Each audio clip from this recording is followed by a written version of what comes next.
Rodrigue, toujours pour parler cette fois-ci de l'énergie renouvelable, le docteur Thomas Krimmel de la Commission de l'océan Indien est dans l'île, lui aussi pour promouvoir une culture d'énergie verte auprès des Rodriguais. Nous l'avons rencontré lors d'un séminaire à l'hôtel Cotton Bay où il était question de faire de Rodrigue une île écologique.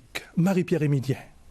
Ce séminaire permettra d'identifier des opportunités de projets scientifiques pour le développement des énergies renouvelables et des mesures d'efficacité à Rodrigue, qui permettra ainsi de réduire la dépendance de l'île sur l'énergie importée selon les participants. Nous essayons de travailler une stratégie pour nous guetter un peu comment nous sommes capables de 100% l'énergie renouvelable. Selon le docteur Thomas Krimmel de la COI, Commission de l'océan Indien, la COI agira comme facilitateur pour ce projet pilote dans l'île. On a vu qu'il y a une volonté politique particulière pour avancer dans cette filière-là. Et comme ça, on a l'impression qu'on peut achever quelque chose de très concret, très pratique, un bon exemple pour la région en relativement peu de temps.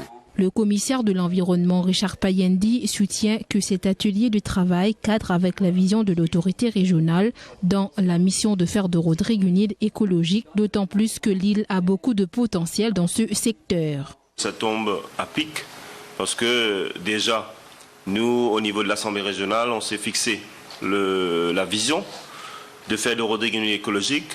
Donc on ne peut pas avoir une île écologique et ne pas penser à l'énergie. On a tout ce qu'il faut pour vraiment utiliser l'énergie renouvelable.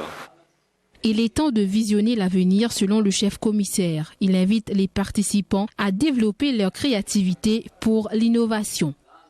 Et si nous sommes là aujourd'hui, c'est pour que nous qui sommes là, nous Rodriguais, nous puissions découvrir, avoir une mentalité de chercheurs. Notons que ce séminaire concerne les pays membres de la COI et Rodrigue est la première île à être concernée.